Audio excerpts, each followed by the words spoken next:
올해가 종교개혁 506주년이 되는 해입니다. 1517년 10월 31일에 마틴 루터가 비텐베르그 대학 교회 정문에 95개조 반박문을 붙이죠. 10월 31일은 미국에서는 할로윈 데이로 보냅니다. 그러나 우리 교회에서는 10월 31일은 종교개혁일로 보내요. 이 사건으로 종교개혁의 불씨가 지펴집니다. 그 이후로 유럽의 많은 곳곳에서 종교개혁이 일어나기 시작을 합니다. 그 종교개혁의 핵심 뭐예요? 마틴 루터가 이 교회 정문의 95개조 반박문의 가장 큰 핵심 뭐냐면 성경을 자국어로 번역하고 읽도록 모든 사람들에게 허락해 달라는 거예요. 그게 실은 핵심입니다. 성경으로 돌아가자가 핵심이에요. 그래서 이 종교개혁의 불씨로 인하여서 유럽에 성경 번역이 일어나기 시작합니다. 급속도로 일어나면서 유럽의 많은 평범한 사람들도 성경을 읽으면서 하나님의 그리스도를 향한 그 복음이 무엇인지 깨닫기 시작을 합니다. 그래서 종교개혁이 확 일어나는 거예요.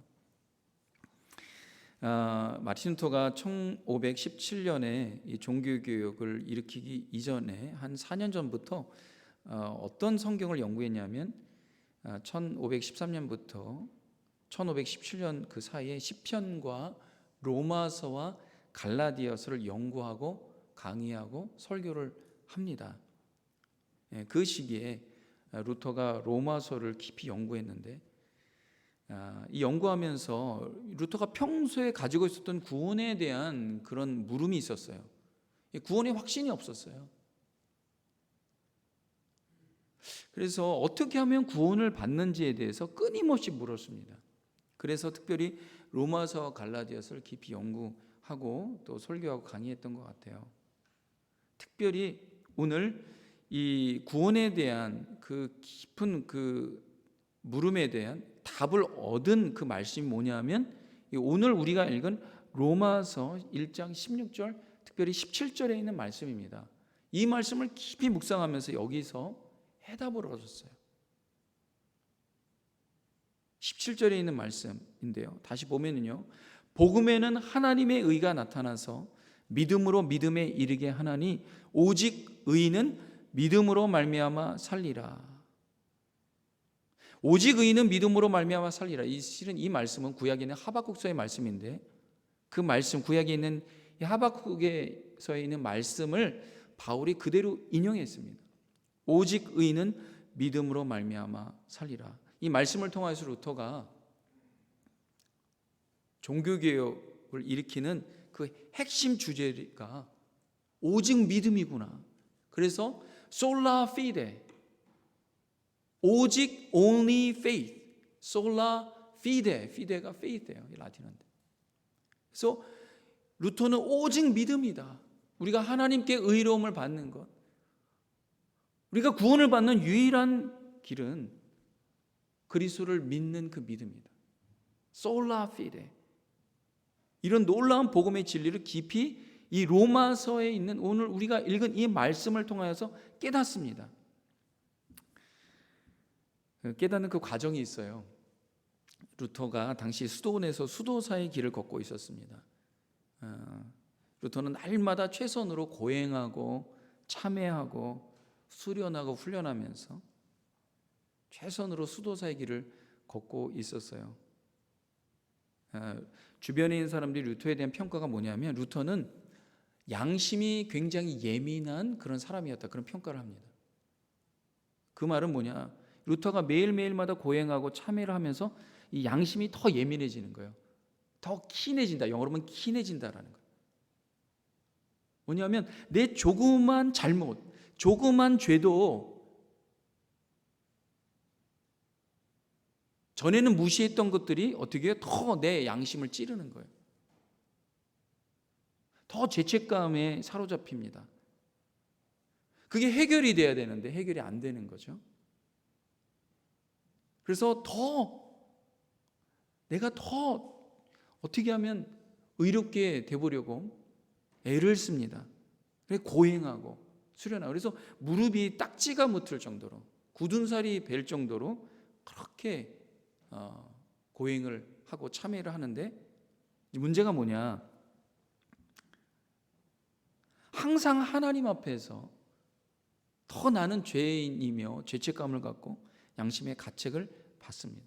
그러니까 의로우신 하나님 앞에서 아무리 내가 열심을 내도, 열심히 참회해도, 열심히 고행을 해도, 무릎에 피가 나도록 해도 항상 나는 하나님의 그 완전함에, 그 의에 도달할 수 없는 죄인이라는 거예요. 도대체 이거 어떻게 해야 되지? 더 나는 심판받아 마땅한 사람이라는 생각이 듭니다.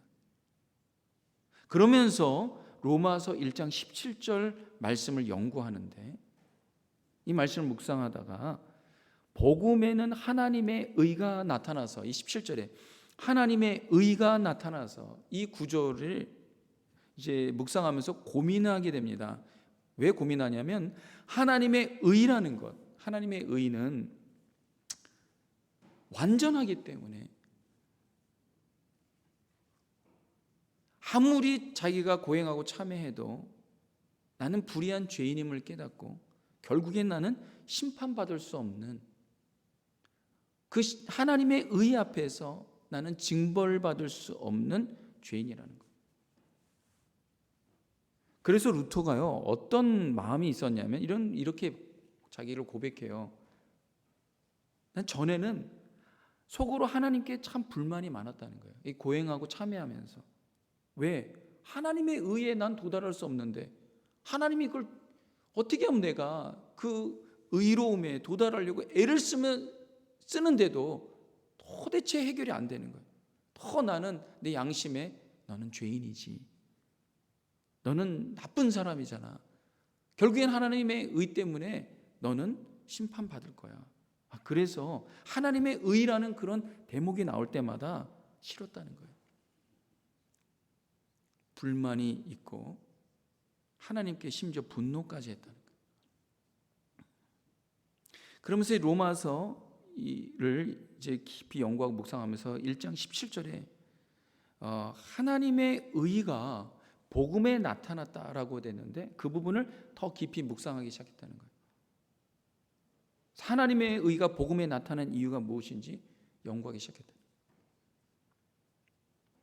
연구하면서 어떤 그 깨달음을 성령께서 주셨냐면, 이 말씀에서 사람이 고행이나 참회나 수련이나 이런 것을 능동적으로 함으로 인해서 하나님의 의를 얻는 것이 아니라 믿음으로 하나님이 보내신 그리스도 예수를 믿음으로 말미암아 하나님께서 우리에게 거저 주시는 그 의, 그러니까 루터가 수동적으로 얻는 의잖아요.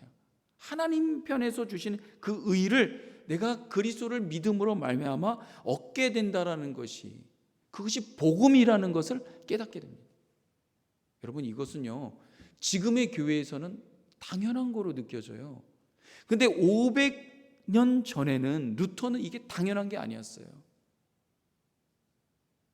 루터는 어떻게 되냐, 그 당시의 철학이나 그 당시의 종교나 이런 모든 것들은 우리가 의에 도달하려면, 하나님의 의에 도달하려면 내가 능동적으로 뭔가를 해야지만 얻을 수 있는 의라고 생각했어요.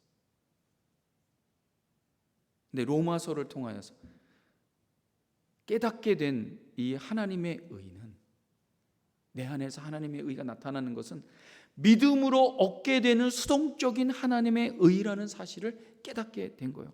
이게 내가 뭔가를 해갖고 하나님의 의에 도달하는 것이 전혀 아니구나. 나는 지금껏 그렇게 생각을 하고 그냥 열심히 고행하고 열심히 뭔가를 내 온몸이 부서져라 하나님께 잘 보이기 위하여, 하나님의 의에 도달하기 위하여 그렇게 애를 썼는데 그게 아니구나. 그러면 그럴수록 내 양심은 더 내가 문제덩어리라는 걸 깨닫고 나 이제 징벌받을 것, 나는 구원을 얻을 수 없다, 이러한 절망 가운데 있었는데, 바울이 깨달은 이 그리스도를 통한 이 복음, 이것을 로마서에 있는 이 말씀을 깨닫고 루터가 완전히 바뀌게 됩니다.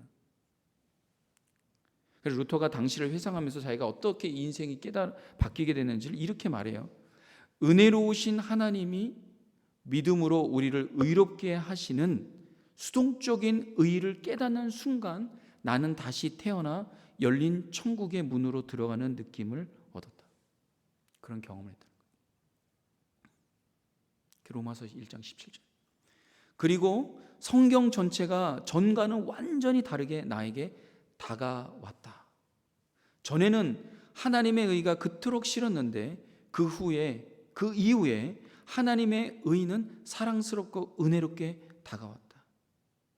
바울의 이 말씀이 나를 천국의 문으로 열어주고 안내하였다. 그 이후로 유럽은 종교개혁이 일어나서 수많은 영혼들이 구원을 얻게 됩니다. 오늘이 종교개혁주의를 맞이하였어요. 우리가. 근데 여러분에게 전하고 싶은 말씀 뭐냐면, 개혁은 과거에만 있었던 것이냐, 과거의 개혁의 역사만을 돌아보고 참 그때 우리가 개혁을 했지, 그렇게 돌아보는 시간만이냐? 아니라는 거예요. 개혁은 지금도 일어나야 된다. 리폼드만이 아니라 리포밍, 지금도 개혁은 일어나야 되네. 어떤 개혁입니까? 말씀을 새롭게 발견하는 개혁이에요.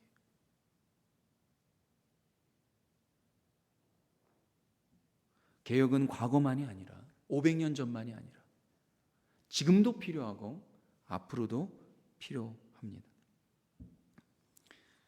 근데 여러분, 우리를 진정으로 변혁시키고 깨어나게 하고 우리를 개혁시키는 것은 무엇입니까?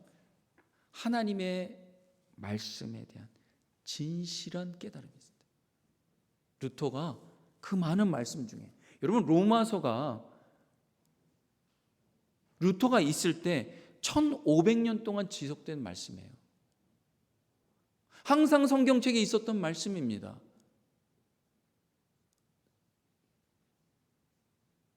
근데 500년 전 루터가 그 말씀을 로마서 1장 17절의 말씀, 복음에는 하나님의 의가 나타나서 믿음으로 믿음에 이르게 하나니 오직 의는 믿음으로 말미암아 살리라, 이 말씀을 새롭게 발견하게 된 거예요. 그래서 솔라 피데, 그럼 우리는 지금 교회가 솔라 피데, 오직 믿음으로, 우리가 예수님 믿는 건 너무나 당연하게 느껴진 거잖아요. 근데 500년 루터 시대 때는 그게 당연한 게 아니었어요. 그것처럼 우리가 매일매일마다 말씀을 가지고 있지만 우리가 깨닫지 못하는 것은 무엇입니까? 성령께서 말씀하시고 성령께서 우리 교회와 지금에 있는 교회 가운데 말씀해 주실 때 우리가 듣고 그 말씀을 부여잡고 우리 안에서 새로운 변혁이 일어나야 된다 싶은 생각이 듭니다. 구약 시대에도 종교개혁이 크게 일어난 적이 있습니다. 유다 때, 요시야 왕 때 종교개혁이 있었습니다. 남쪽 유다의 요시야 왕이 아주 어릴 때 왕으로 즉위했어요. 너무 어리니까 섭정이 있었고, 이제 10대가 되어서 이제 왕으로 이제 나라를 다스리게 됐습니다. 근데 요시야 왕이 왕으로 됐을 때 제일 먼저 한 게 뭐냐면 하나님의 전을 수리하고 깨끗하게 하는 정결 운동을 폈습니다. 그때 요시야 왕의 나이가 18살이었어요.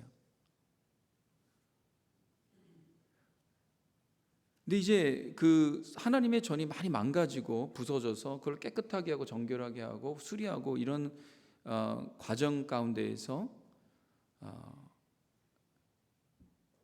제사장 hil기야가 청소하다가 하나님의 말씀, 구약 성경을 발견합니다. 이 제사장 hil기야가 이 구약 성경을 서기관에게 줍니다. 이 서기관 사반이 그것을 요시야 왕에게 가져와요. 그래서 왕이 이것이 무엇이냐? 제가 보니까 하나님의 말씀 토라입니다. 여러분, 이게 말이 됩니까? 서기관 사반, 서기관은 뭐 하는 사람이에요? 하나님의 말씀을 필사하고 그 말씀을 해석하고 백성들이 가르치는 직무를 담당하고 있습니다. 제사장은 뭐 하는 사람입니까? 하나님의 토라의 말씀 그대로 어떻게 해요? 제사를 드리는 사람이에요. 근데 이때까지 하나님의 토라 말씀을 모르고 있었다는 거예요. 18살의 이 요시야 왕이 서기관 사반에게 하나님의 말씀, 두루마리에 있는 하나님의 말씀을 나에게 읽어주십시오. 그래서 그 먼지가 가득 쌓여있는 걸 툭툭 털면서 두루마리를 벗기면서 하나님의 말씀을 읽어갑니다. 요시야가 생전 처음으로 하나님의 말씀을 듣습니다. 듣자마자 하나님의 처음 듣는 하나님 말씀의 그 장엄함과 그 예리한 말씀 때문에요, 마음에 큰 울림이 일어납니다. 통곡하고 그 왕의 옷을 찢습니다. 처음 들은 거예요. 그 얼마나 자신들이 주님의 말씀대로 살지 않은지를 깨닫고 거기 있는 제사장과 서기관과 관료들에게 왕이 이렇게 명령합니다. 이 내용이 역대하 44장에 있는데 21절의 말씀 한번 보면요, 이렇게 말합니다. 요시야 왕이 너희는 가서 나와 및 이스라엘과 유다의 남은 자들을 위하여 이 발견한 책의 말씀에 대하여 여호와께 물으라. 우리 조상들이 여호와의 말씀을 지키지 아니하고 이 책에 기록된 모든 것을 준행하지 아니하였으므로 여호와께서 우리에게 쏟으신 진노가 크도다 하니라. 저는 이 말씀 중에서요, 어떤 대목이 참 깊이 다가왔냐면은 너희는 가서 나와 및 이스라엘과 유다의 남은 자들을 위하여 이 발견한 책, The scripture which is found, 이렇게 돼 있어요. 발견한 책. 이 말씀이 되게 깊이 다가왔습니다. 여러분, 이스라엘에게 있어서 모세로부터 내려오는 이 하나님의 말씀, 율법은 너무나 당연한 책이에요. 그러나 하나님의 말씀을 새롭게 발견했다는 거예요. 진짜 말 그대로 발견되었다는 거예요. 그동안 아무도 관심을 갖지 않았고 어떤 면에서 너무나 당연하게 생각했던 말씀. 그래서 이스라엘 백성은요, 언약 백성이고 모세 때부터 이어진 그 하나님의 말씀에 의해서 살아가는 백성임에도 왕인데 하나님의 말씀을 한 번도 들어보지 못해요. 제사장과 서기관도 그때까지 하나님 말씀을 읽거나 들어보지 못한 거예요. 이게 얼마나 말이 안 됩니까? 이 발견한 책.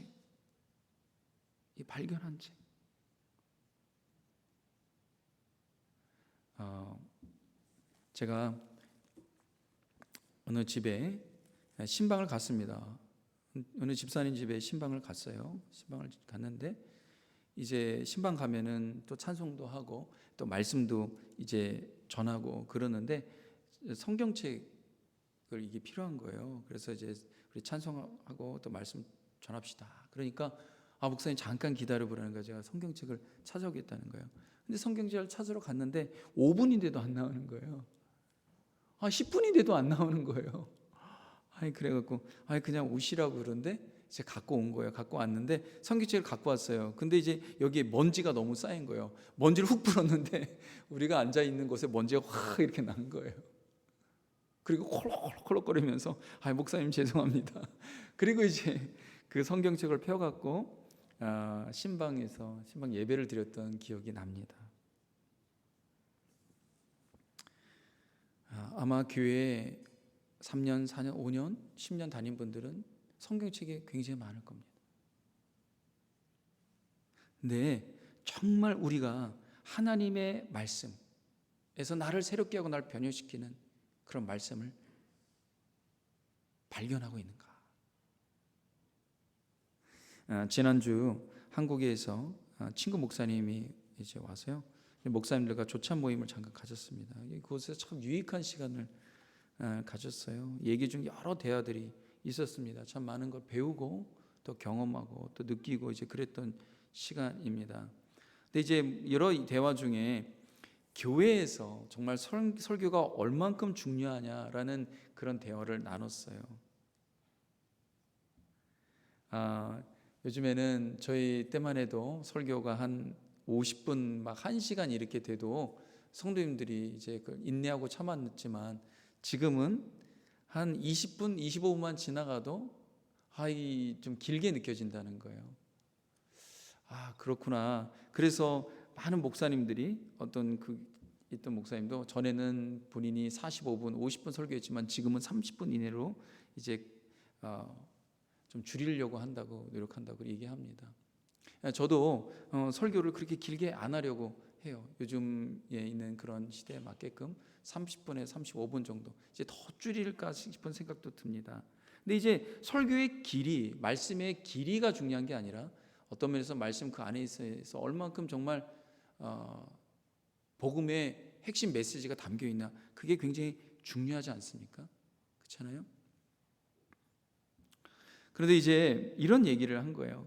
과거에 한국 교회뿐만 아니라 이문교회도 이 교회가 성장하는 걸 보면 그 설교가 그렇게 중요하지 않은 것 같다라는 이런 내용들이 있었어요. 왜냐? 꼭 설교가 복음적인 내용, 말씀 중심의, 그리스도 중심의 설교가 아니더라도 교회는 부흥하고 성장하고 사람들이 몰려든다라는 거예요. 부흥이라고 말하긴 뭐하죠. 사람들이 온다라는 거예요. 그런 걸 볼 때 설교가 차지하는 그 비중이 얼만큼이냐, 교회 성장과 직접적으로 연관이나 뭐 그런 목사님들 한 얘기가 다 그런 얘기 아닙니까? 그런 얘기를 했더니 그 친구 목사님이 이런 얘기를 하는 거예요.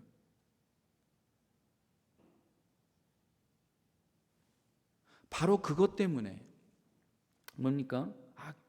설교가 교회 성장과 직접적인 연관이 없다라는 그런 얘기들이 목사님 얘기하는 거예요. 그러니까 그 친구 목사님이 바로 그것 때문에 현 한국 교회가 그렇게 되어가고 있다, 그런 예리한 진단을 하는 거예요. 그래서 우리가 다시 한번 정신 번쩍 차렸어요. 교회에서 강단에서 선포되는 말씀이 어때야 되느냐, 정말 복음 중심이고 말씀 중심이고 그리스도의 중심이 돼야 되는데, 그거와는 상관없는 말을 전해도, 그런 강연을 해도 사람들이 몰려드는 이런 사태가 지금의 한국교회를 만들고 있지 않느냐. 그러니까 이단이 판을 치고 사이비가 판을 쳐도 교회에 10년 20년 다녀도 이것이 하나님의 말씀인지 뭔지, 진리가 뭔지 거짓이 뭔지 분간을 못하고 거기에 빠져드는 것 아니냐. 그거의 문제는 뭐냐? 교회가 정말 하나님의 목소리, 하나님 말씀의 목소리를 제대로 내지 못했기 때문에 이런 일이 일어나는 거 아니냐. 교회는 사람들에게 초점 맞추는 것이 아니라 하나님께서 뭐라고 말씀하시는지, 그리스도의 말씀이 무엇인지 그것을 전해야 되는 거 아니냐. 그래서 교회는 성장이 목적이 아니라 교회는 하나님의 사람, 그리스도의 일꾼, 성도가로 세우는 것, 그것이 목적이 돼요. 하나님이 영광스럽게 하고 그분을 영원토록 즐거워하는 것이 우리의 목적이 돼야 되는데, 그런 얘기를 나눈 거예요. 저도 좀 정신이 번쩍 나더라고요. 그렇구나. 종교교육주를 맞이해서 종교교육의 불씨를 일으킨 게 뭡니까?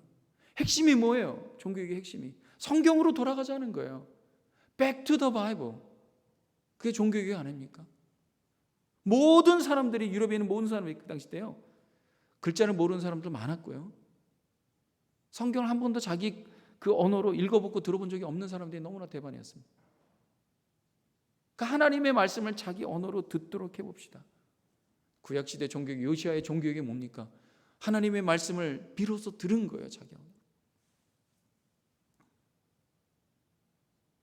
참 유익한 시간이었습니다. 그럼 저도 다시 한번 바로잡게 됐어요. 그렇구나.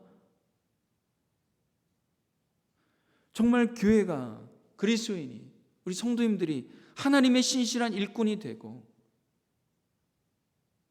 정말 그리스도 중심으로 하나님의 나라를 소망하는 그런 교인이 되든, 그런 소망을 갖고 교회 말씀을 선포하고 전해야 돼. 다시 한번 그런 마음이 들었습니다. 교회가 세상의 빛과 소금이 되려면 어떻게 됩니까? 정말 말씀 중심으로 돌아가요.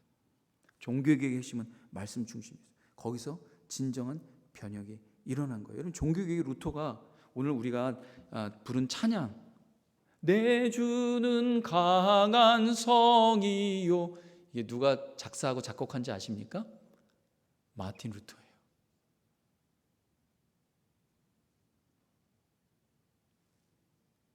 오직 의인은 믿음으로 말미암아 살리라. 이 로마서의 말씀, 이것을 새롭게 발견한 거예요. 저는 이런 말씀의 발견을 통하여서 우리 교회를 향한 성령께서 주시는, 우리가 발견해야 된, 또 그분의 음성을 들어야 되는 말씀 무엇인가? 여러분 각자에게도 필요하고 우리 교회에게도 필요한 거예요. 저는 먼저 이 시대에 우리 교회뿐만 아니라 교회 가운데 변혁이 일어나야 되는 것이 무엇인가? 첫 번째는 증인의 삶에 대한 변혁이에요. 예수 그리스도의 부활에 대한 증인의 삶에 대한 변혁이 일어나야 되는 거예요. 사도행전 1장 8절, 예수님께서 마지막 승천하시기 전에 또다시 반복해서 하신 말씀이 교회에게 하신 말씀입니다. 한번 다 같이 한번 읽겠습니다. 시작. 오직 성령이 너희에게 임하시면 너희가 권능을 받고 예루살렘과 온 유대와 사마리아와 땅끝까지 이르러 내 증인이 되리라 하시니라. 아멘. 우리가 귀에 딱지가 붙도록 들은 말씀이지만 이것이 내 삶을 변혁시키는 말씀입니까? 이건 새로운 거예요. 이건 다른 거예요. 내 증인이 되리라. 부활의 증인이 되어야 된다. 주님이 교회에게 하신 말씀이에요. 우리 삶의 그리스도인의 목적이 뭡니까? 부활의 증인된 삶. 여기에 변혁이 일어나요. 변혁이라는 건 새롭게 느껴져야 되는 거예요. 새롭게 깨달아야 된다는 거예요. 너무나 당연한 말씀이지만 당연하게 여겨지지 않는 말씀입니다. 그게 변혁을 일으킵니다.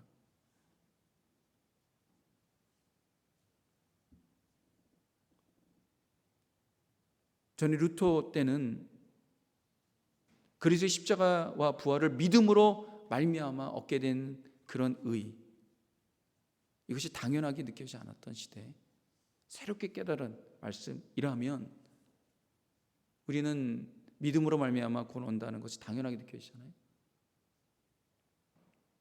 그것 때문에 온 교회가 깨어나고 유럽이 깨어나고 사람들이 구원 얻게 되었어요. 그렇다면 지금 이 시대에 우리에게 필요한 것은 무엇입니까? 저는 지금 이 시대 교회가 그리스도의 부활에 증인된 삶의 변혁이라야 돼요. 많은 사람들이 얘기합니다. 그러나 진짜 부활에 대한 증인으로 살아가진 않아요. 새롭게 느껴져요. 그 다음에는 뭐냐? 제자와 일꾼이 되어가는, 될 때까지 섬기는 헌신과 인내에 대한 변혁이 일어나야 됩니다. 마태복음 28장 19절도 주님이 우리 교회에게 향하신 말씀입니다. 우리 한번 다 같이 읽겠습니다. 시작. 그러므로 너희는 가서 모든 민족을 제자로 삼아 아버지와 아들과 성령의 이름으로 세례를 베풀고, 예수님이 부활하시고 승천하시기 전에 하신 또 말씀이에요. 사도행전 1장 8절 말씀과 연결이 됩니다. 그런데 여기서 예수님께서 뭐라고 말씀하시냐면 너희가 그냥 복음만 전하라고 말씀하지 않았어요. 너희는 가서 모든 민족을 제자로 삼으라는 거예요. 여러분, 제자 삼는다는 것은요, 오랜 시간의 헌신과 인내가 필요합니다. 교회는 복음만 전하는 곳이 아니에요. 그건 전도단체가 할 수 있죠. 교회는 복음을 전하고 어떻게 해요? 제자를 삼는 거예요. 제자를 삶을 때까지. 이 제자는 뭐예요? 그리스도의 일꾼이 되는 거예요. 부활의 증인된 삶을 살아가는 사람들이에요. 그리스도의 말씀을 지키고 따라가는 사람들이고 그걸 전하는 사람들이에요. 그렇게 될 때까지 교회가 헌신하고 인내하는 그런 변혁이 일어나야 됩니다. 여기 보면 예수님이요, 모든 민족이라 했어요. 모든 민족. 여러분, 모든 민족에 가려면요, 도전과 변화가 필요해요. 문화에 대한 이해, 언어를 배워야 되고, 그 뭐입니까?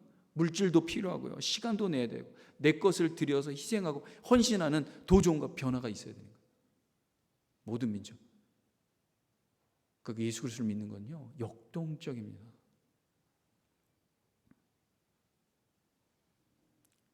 (20절에) 주님이 이어서 말씀하십니다. 다 같이 한번 읽겠습니다. 시작.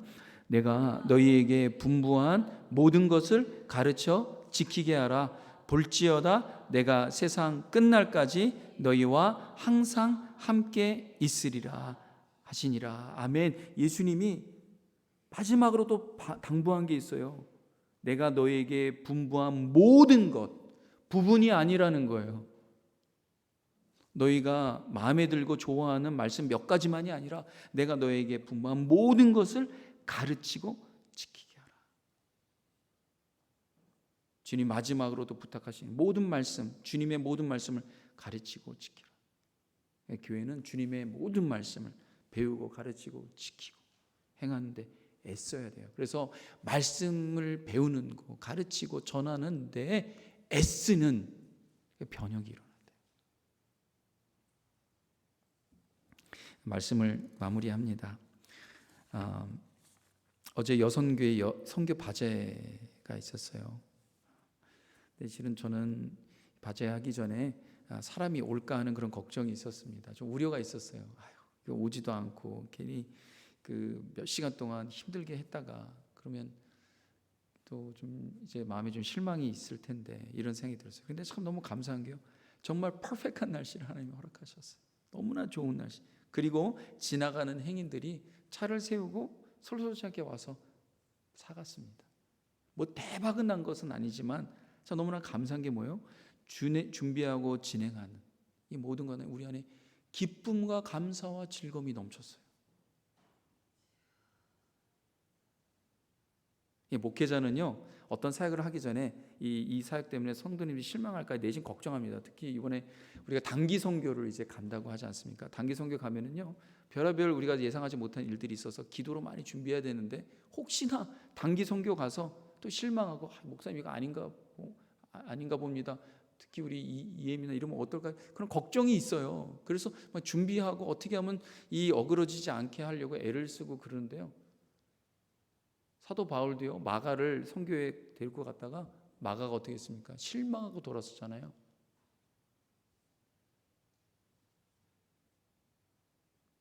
근데 참 어제 선교를 하면서 참 감사한 건 하나님이 기뻐하신다 그런 생각이 들었어요. 성도님들이 더운데 그렇게 많이 오진 않지만 하나님이 허락하신 이 모든 시간들과 이 진행 가운데 기쁨과 감사함으로 자원하고 섬기는 모습이 너무나 좋았어요.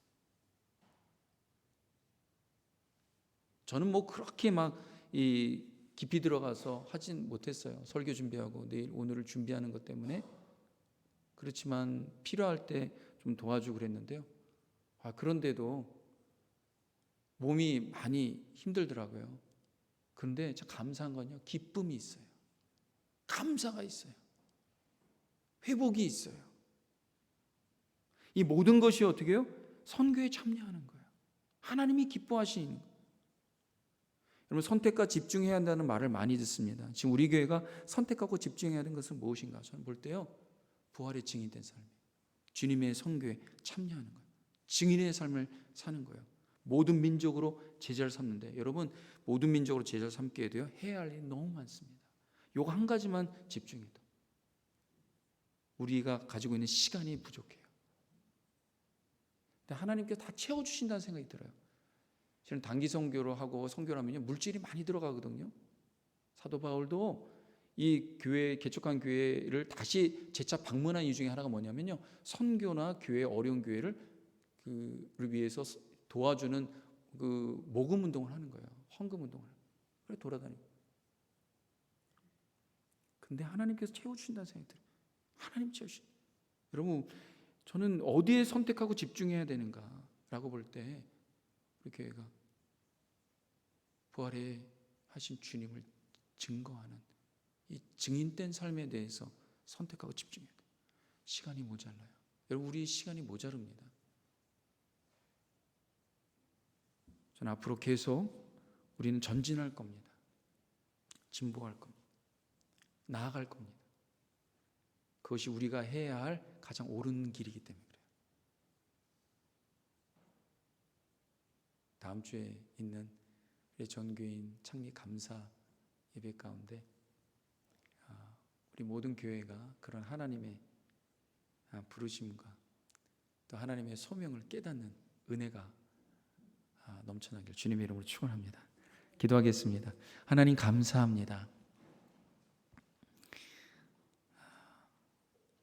종교개혁주의를 맞이하여서 하나님의 말씀에 대한 변혁이 있기를 간구하며 말씀을 선포했습니다. 하나님, 우리 성도님들의 삶, 주장하여 주시고 너무나 귀한 우리 성도님들의 각 심령마다 주 예수 그리스도의 복된 말씀이 임하여서 정말 하나님 바라보고 주님을 기뻐하고 즐거워하며 그 인생이 정말 예수님 때문에 가치 있는 복된 인생 되도록 역사하여 주시옵소서. 예수 그리스도의 이름으로 기도합니다.